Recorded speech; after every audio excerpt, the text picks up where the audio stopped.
Na política, nem tudo é preto. Nem tudo é branco. Para se entender o que acontece nessa capital federal, tem que se entender vários tons. Diversos tons de cinza.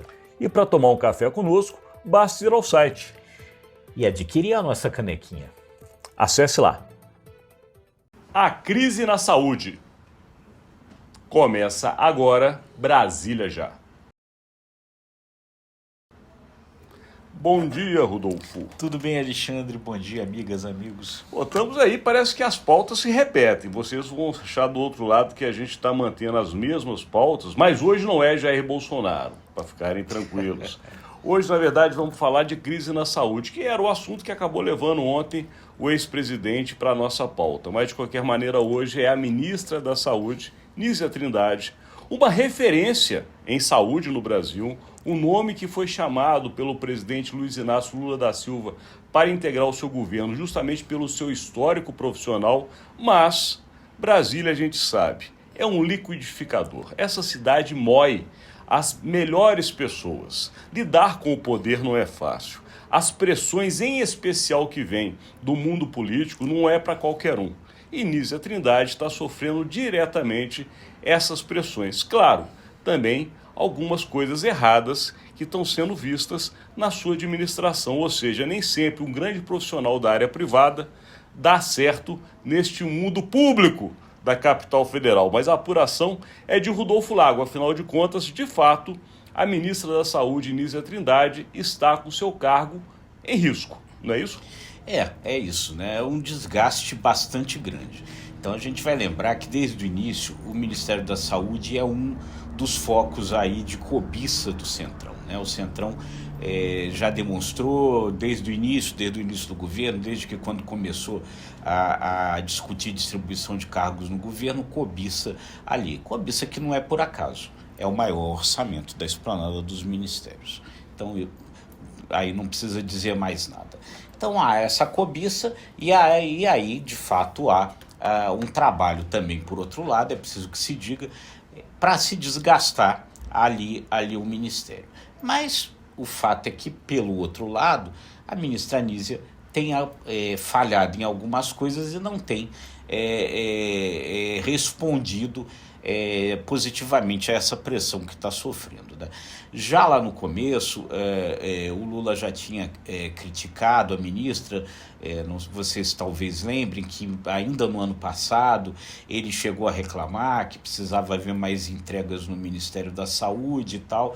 As coisas avançaram, a pressão aumentou e ela bate agora principalmente aí quando o Lula fez a reunião na segunda-feira preocupado com a sua queda de popularidade, e ali ele fez cobranças públicas, né, a ministra da Saúde, especialmente no que diz respeito à condução dos casos de dengue que estão estourando no Brasil, gerando uma situação de epidemia.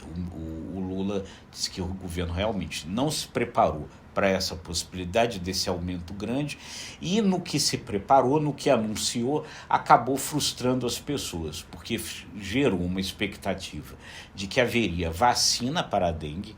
Não havia, porque não há oferta no mundo, no mercado internacional, de vacina na quantidade que o país precisa. Por outro lado, as vacinas que apareceram para as faixas aí mais baixas, de idade mais baixa da população, de crianças e adolescentes, as pessoas não estão indo se vacinar.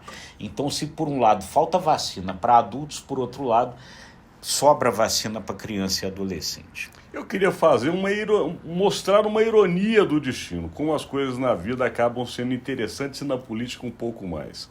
Uma das grandes críticas que houve por parte do PT na época do governo Jair Bolsonaro foi justamente a questão das vacinas. Claro, feitas as devidas proporções e diferenças. Nós estamos falando de duas epidemias bem diferentes, com um número de mortes bem diferentes e com uma situação bem diferente. Porém, é a vacina. Ou seja, a crítica que houve naquela época de o governo não comprar as vacinas no momento certo, das vacinas não chegarem para a população no momento certo e não atingir a maioria das pessoas como se deveria, acaba de alguma maneira se repetindo agora de maneira inversa.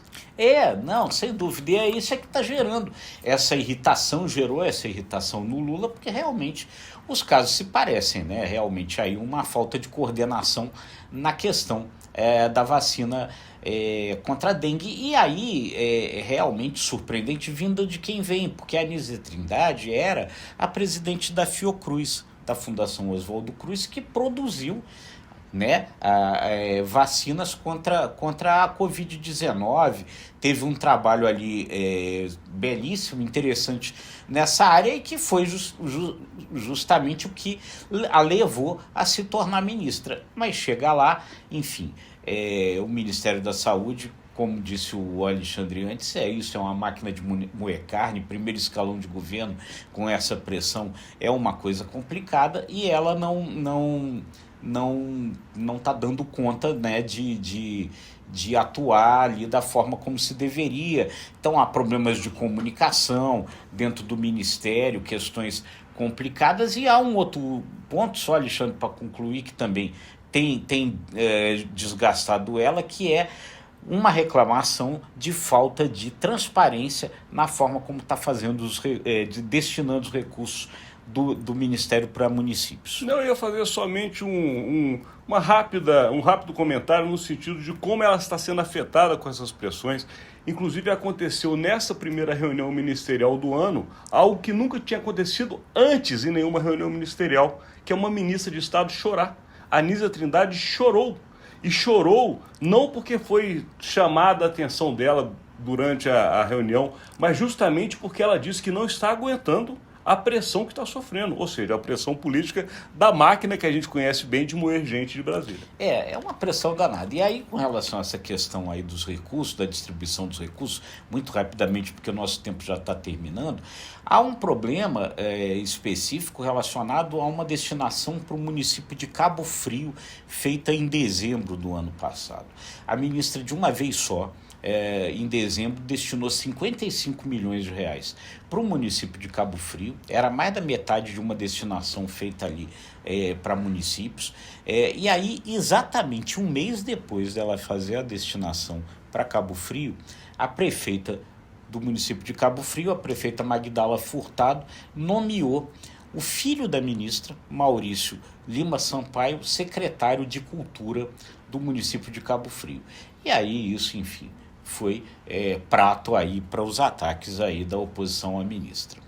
Realmente ela colocou na cara do gol a bola para o inimigo chutar, né? Mas de qualquer maneira, Rodolfo Flávio, como você disse, o nosso tempo está estourado. A gente tem que encerrar esse conteúdo de hoje agradecendo a sua audiência. É isso aí, gente. O convite sempre, porque é importante para nós. Se você gostou, curta, compartilhe, acesse o nosso site imagemcredibilidade.com e acesse os nossos canais ICTV e os demais. Obrigado e até amanhã.